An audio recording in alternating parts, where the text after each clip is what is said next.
L'année 1996, je suis un ancien modèle et maintenant un serviteur de Dieu. Je travaillais dans une agence de mannequins où j'ai vendu mon image. J'avais également travaillé dans une autre entreprise de mode de marque et je portais leurs vêtements pour faire connaître cette entreprise de mode. Au fil du temps j'ai rencontré un garçon appelé Omar Narvé, et après quelques mois de fréquentation, nous nous sommes mariés. Il était évangélique et veut que je quitte mon métier par jalousie. Sa plus grande erreur était de ne pas épouser une servante de Dieu et de vouloir une femme impie comme moi. Les chrétiens d'aujourd'hui ont des esprits charnels, préférant les belles femmes, peu importe si elles sont du monde. Notre mariage n'allait pas bien et mon mari a commencé à me frapper et à m'interdire de travailler. J'étais tellement détestée de lui et j'ai commencé à sortir secrètement avec un autre homme. Un jour il a découvert ma liaison. Il a vu le garçon avec moi mais il n'a eu aucune réaction. Mon mari a écrit une lettre m'excusant. Il a dit qu'il était très autoritaire avec moi et a compris que je le trahissais pour vengeance et non pour ne pas l'aimer. Ce qu'il a dit est vrai.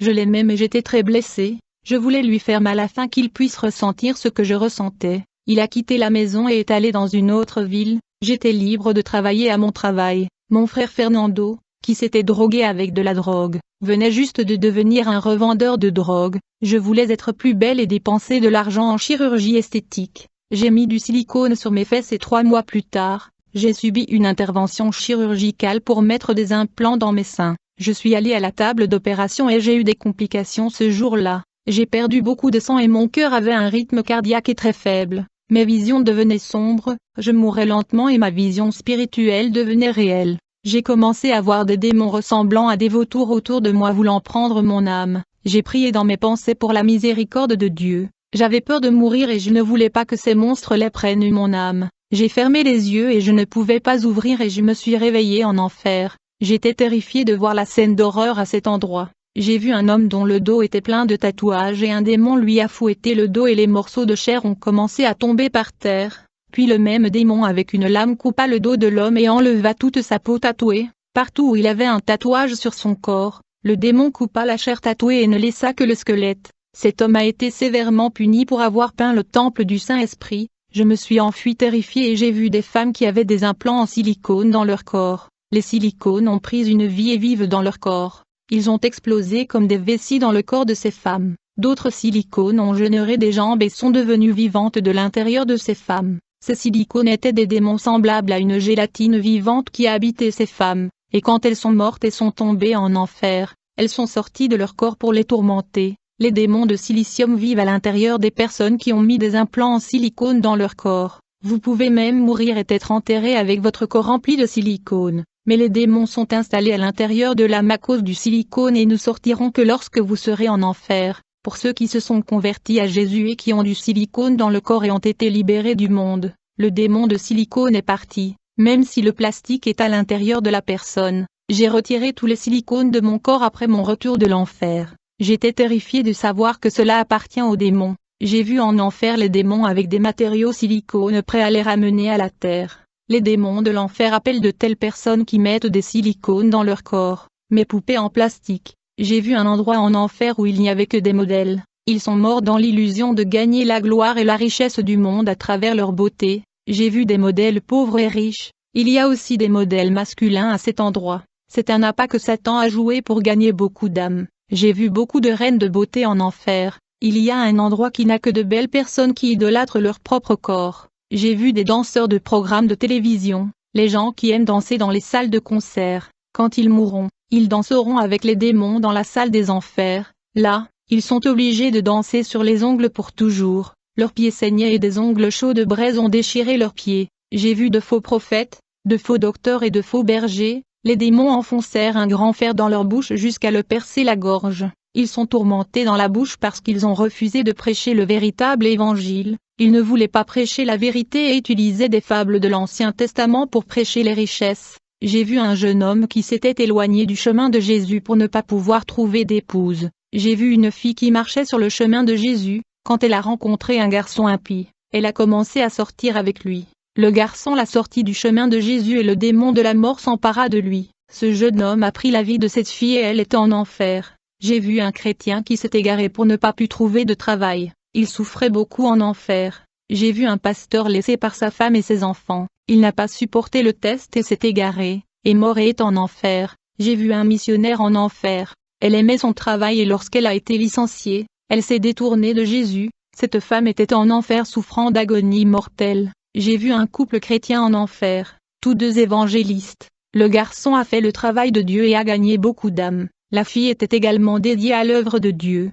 Quand les deux se sont mariés, leur foi est devenue froide. Ils n'ont pas réussi à gagner des âmes et malgré le fait d'aller à l'église, ils avaient renoncé à leurs appels. Pourtant ils ont été oints par Dieu pour faire le travail de l'évangélisation, et ils ont cessé de le proclamer la parole. Un jour, ils sont allés dans un endroit pour profiter de la vie. Ils sont allés en voiture et ce jour-là, les démons leur ont tiré dessus avec une flèche de la mort. La voiture a heurté un mur et les deux sont morts et sont maintenant en enfer. J'ai vu des politiciens en enfer à cause de la corruption et des mensonges. J'ai vu des chrétiens politiciens en enfer. Le chrétien ne peut pas être politicien. La seule église qui fait alliance avec la politique est la prostituée de l'Apocalypse. La prostituée est la fausse église qui conclut une alliance avec le gouvernement de la bête et accepte sa marque. La fausse église va persécuter les chrétiens. Toute église qui fait alliance avec les gouvernements de ce pays n'est plus une épouse mais une prostituée. J'ai vu des jeans féminins et masculins en enfer. J'ai vu des jeans jupes en enfer.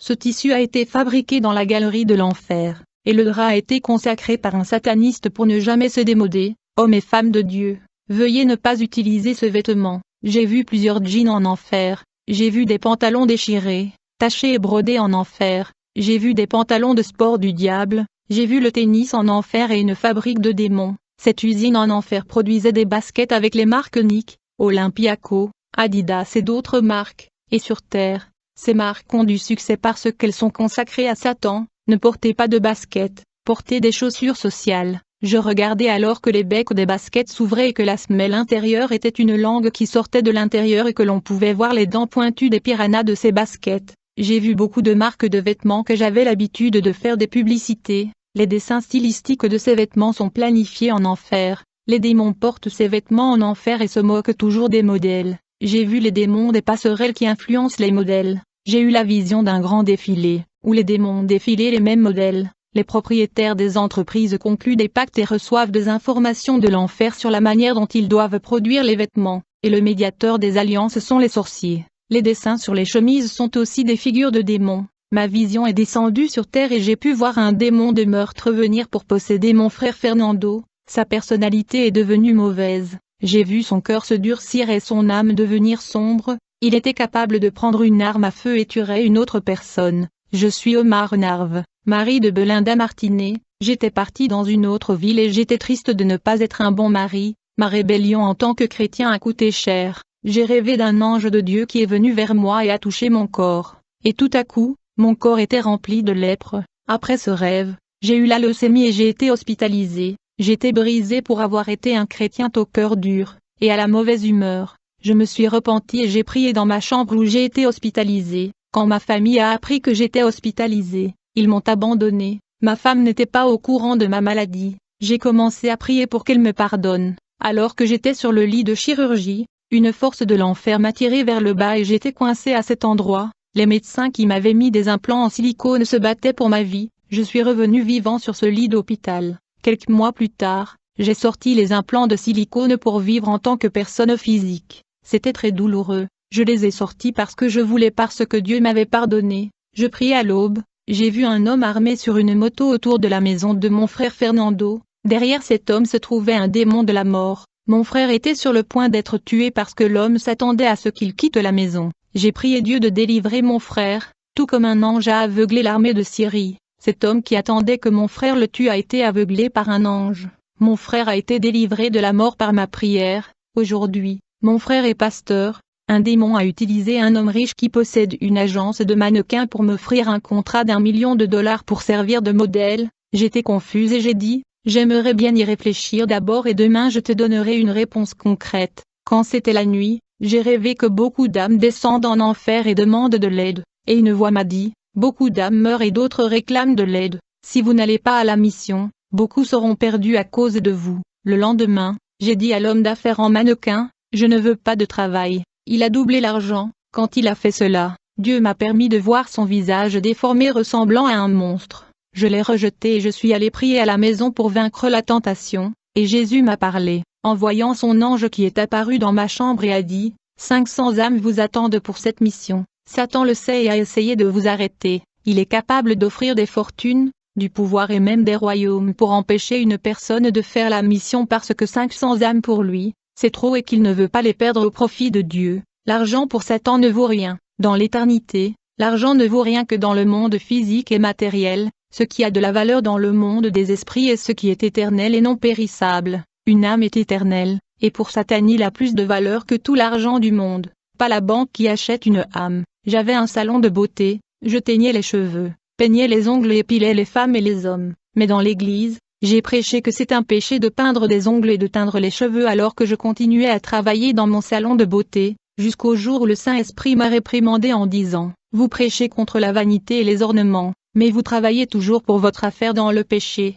À quoi sert de prêcher contre le péché si vous financez l'industrie de maquillage pour vendre ces produits dans votre commerce ?» J'ai fermé le salon, je voulais me réconcilier avec mon mari. J'étais désolée pour le péché d'adultère. J'ai reçu de fausses nouvelles qu'il était décédé d'un cancer du sang, et quand je songeais à me remarier, l'ange du Seigneur vint me voir à l'aube et dit que je ne suis pas veuve, car mon mari est toujours en vie. J'avais déjà rencontré un chrétien et j'ai été obligée de le quitter. J'ai pu trouver mon mari et il n'était pas malade, il était guéri de la leucémie et faisait le travail. Il a été changé, il n'était plus cet homme brutal. Cela faisait 1 an et 3 mois qu'il souffrait de ce cancer qui lui avait brisé et transformé en un autre homme, une nouvelle créature. Nous nous sommes pardonnés, nous nous sommes réconciliés et nous sommes revenus vivre ensemble. Mon mari a ouvert un ministère, mais une diaconne essayait de séduire mon mari. J'ai prié Dieu et il m'a révélé qu'un démon de la séduction l'utilisait. J'ai prié Dieu de nous libérer de la tentation de la séduction dans mon mariage, et cette diaconesse a quitté notre ministère et nous ne l'avons jamais revue. Quand j'ai eu cette révélation de l'enfer, je ne suis jamais retourné travailler dans cette entreprise de mode. Je préférerais tout perdre sur cette terre que de profiter des privilèges d'être un modèle et une fille de propagande. Je préférerais avoir la certitude de tout perdre pour pouvoir tout gagner en entrant dans la demeure céleste. Je vois des gens qui sont prêts à sacrifier leur vie pour des choses terrestres. Rien de tout cela n'a de valeur comparé à la grâce et au salut de Dieu. La joie d'avoir le nom écrit dans le livre de vie est débordant devant l'onction des dieux et tout dans la vie. Nous sommes riches de tout cela. Je veux dire pour les gens qui mettent de l'argent avant tout. J'ai gagné beaucoup d'argent comme modèle et mon salaire élevé n'a pas rempli mon vide. La prostituée de l'Apocalypse est ornée des ornements du monde à séduire. La prostituée utilise des robes séduisantes et s'enivre du vin des plaisirs. Beaucoup de femmes dans l'église portent les mêmes ornements de ce monde. Ces vêtements sont séduisants comme la prostituée de l'Apocalypse. Les femmes chrétiennes se saoulent au vin de ce monde comme une grande prostituée. Le vin des plaisirs de ce monde est vanité, sensualité et les manies. Je fais l'évangélisation avec mon mari partout. Je veux partager l'héritage céleste avec tout le monde. Je veux voir toutes les âmes de l'autre côté de la vie, en appréciant le paradis. Nous ne pouvons pas mourir sans amener le royaume de Dieu au peuple. Tout cela est gratuit et je veux partager tout ce qui est de Dieu avec vous. La fonction de l'homme est de vivre en Christ et non seulement d'exister sur la terre. Beaucoup de chrétiens à cause de leur fonction rendent leur cœur fier. D'autres, parce qu'ils ont de la sagesse et de la théologie, estiment qu'ils n'ont pas besoin de Dieu au moment de la prédication. Ceci est un danger. Soyez simples, ne faites confiance qu'à Jésus, pas à votre force. Sans Jésus, personne ne vaincra le diable. Ce que je perçois dans les églises sont des imitations de prédicateurs célèbres. Les chrétiens imitent leur façon de parler et la personnalité de leurs dirigeants. Personne n'imite la sainteté sincère d'un serviteur de Dieu. Pour Dieu, il n'y a pas de comparaison et pas de concurrence. Vous êtes vous, il est lui. Personne n'est meilleur que quiconque à cause des positions, des mérites ou des salaires élevés payés par l'Église. Les chrétiens qui aiment apparaître dans la chair des églises peuvent priver l'Église du ministère oint du ciel. D'autres distribuent beaucoup d'imprimés pour attirer l'attention. Les églises ont beaucoup de manières de la chair qui ne plaisent pas à Dieu. Un travailleur nommé Armando dirigeait l'une des branches de mon mari. Il est humble et a aidé beaucoup de personnes dans le travail. Il a prié Dieu et a demandé un poste d'ingénieur civil. Il travaillait dans cette entreprise de construction et, ayant obtenu un diplôme d'ingénieur en génie civil, il voulait travailler dans la région. Dieu a entendu sa prière et il a été engagé dans une entreprise. Le problème est qu'il a abandonné le travail de Dieu et arrêté de prier. Le confort de son salaire paralysa sa vie spirituelle. Il a seulement pensé à voyager et Jésus m'a dit que Satan profiterait de cette facilité pour détruire sa vie. C'était un pasteur dont la prédication est extraordinaire. Il a demandé et reçu ce merveilleux don de prédication, mais il l'enterrait maintenant. Mon mari a dû choisir un autre ouvrier à sa place pour diriger la branche. J'ai tellement prié que Dieu réveille frère Armando pour qu'il refasse le travail. Beaucoup d'ouvriers de notre ministère qui ont perdu leurs biens matériels se sont écartés du chemin de Dieu. Cela signifie que leur cœur n'était pas sur Jésus mais sur les biens matériels de cette terre. Ils ont été réprouvés en tant qu'hommes de foi et n'ont pas réussi l'épreuve. Les ouvriers de notre ministère qui étaient plus utilisés que moi ont quitté le chemin de Jésus parce qu'ils étaient au chômage. J'étais inquiet de voir autant de chrétiens quitter notre ministère. Jésus m'a dit, j'enverrai des épreuves à ceux qui sont sortis et cela leur apportera des changements. Après 3 mois de cette révélation, un ouvrier est revenu avec un cœur brisé. Elle, son mari et ses enfants ont été une bénédiction dans l'église. Après qu'elle nous ait quittés, son fils est devenu accro à la drogue et décédé d'une overdose. Son mari l'a quitté et s'est rendu dans une autre ville. Un autre ouvrier est retourné dans les voies de Dieu après avoir été humilié dans le monde. Elle a perdu son travail qu'elle avait accompli dans les consécrations. Elle a été expulsée de la maison louée dans laquelle elle vivait et vivait de la charité. Cette femme n'avait ni mari ni enfant, mais a subi l'humiliation des autres. Un diacre de notre ministère s'était égaré. J'ai beaucoup prié pour lui, et plusieurs fois, j'ai vu un ange fermer les fosses pour lui. J'ai rêvé plusieurs fois avec lui en marchant dans une entrée sombre pleine de fosses profondes. Un ange avec une pelle a jeté de la terre dans cette fosse, les fermant pour qu'il ne tombe pas. Ma prière a prolongé la vie de ce jeune homme et arrêté le monstre de la mort qui voulait tellement le prendre. Malgré tout, il est revenu dans notre ministère avec une maladie grave. Dieu a permis à cette détresse de le réveiller. Il avait un cancer et n'avait pas d'alternative et le seul moyen était de se rendre à Dieu. Au moment de mourir, il se repentit et pleura amèrement. C'était 6 mois de détresse et Jésus l'a sorti de son lit et l'a guéri. Le cancer a disparu et aujourd'hui, il fait le travail pour aider mon mari. La petite entreprise du diacre Euro a fait faillite. Il s'est endetté sans pouvoir payer ses dettes. Il se réunissait avec nous et aidait mon mari à ouvrir le ministère et faisait un collège d'administration. Il a ouvert son petit commerce et a promis à Dieu que, s'il lui donnait du succès, il aiderait l'œuvre de Jésus à se développer. Lorsque sa société a commencé à faire des profits, il a détourné son attention et a commencé à dépenser son argent pour les femmes et la prostitution, oubliant sa promesse. L'homme promet et ne réalise pas. Mais Dieu accomplit ce qu'il promet parce qu'il veille sur sa parole pour l'accomplir. Méfiez-vous de ce que vous avez promis à Dieu, car il vous tiendra pour responsable. Cet homme a tout perdu et s'est souvenu de Dieu. Il est venu dans notre église un homme brisé et dans le besoin. Jésus m'a parlé, me révélant ce qu'il adviendrait des frères rétrogrades, et les révélations se sont accomplies à partir de 3 mois. Jésus a dit, je laisserai Satan toucher ce qui est le plus important dans leur vie, ce qui occupe la première place dans leur cœur. Et beaucoup de ceux qui étaient dans notre ministère et étaient allés dans le monde pour des choses banales pendant environ 1 an et demi sont revenus à l'œuvre du Seigneur dans l'église. Lorsque mon mari a perdu ses membres, il a presque fermé l'église car il n'avait pas assez d'offrandes pour payer le loyer. Lorsque mon mari a pris la clé du hall pour le remettre au propriétaire, le même jour, un homme d'affaires a arrêté sa voiture près de cette humble église et a fait un don en espèces. Et nous avons pu payer 1 an de loyer et nous avons signé un contrat. Quand le travail est de Dieu, il ne permet pas les échecs et prépare tout. J'avais pleuré et prié fort pour que l'église ne ferme pas. Après le retour des frères rétrogrades, ils ont commencé à faire leurs offrandes, en avançant 1 an de loyer. Nous étions en paix. Vous n'avez qu'une seule flèche. Tirez sur la bonne cible car c'est la seule opportunité. Si nous perdons la chance, nous ne gagnerons pas ces âmes. Apprenez à utiliser la parole en fonction de chaque problème. Chaque verset est la solution exacte à un problème différent. La parole est un médicament pour les gens selon leurs problèmes et leurs circonstances. Chaque mot de la Bible est un traitement spirituel pour chaque maladie de l'âme. L'Église doit être comme un père et soutenir les enfants sans perdre l'alimentation de la parole. En leur apprenant à travailler, l'Église est aussi une mère qui donne de l'affection, de l'amour, de la correction et ne manque de rien. L'Église est comme un oiseau qui accueille les jeunes sous les ailes et leur apprend à marcher en conseillant sur les dangers du mal. L'Église doit faire preuve de confiance, de conviction et de certitude quant à la véracité de la doctrine biblique. L'Église doit satisfaire tous ceux qui entendent ces enseignements. Les gens préfèrent aujourd'hui se rassembler dans des églises anciennes et célèbres. Ce n'est pas une question de savoir quelle église est la mieux connue, mais quelle église sont les élus du Seigneur. Les noms d'églises ne veulent rien dire. La taille du temple et le nombre de membres ne sont pas importants.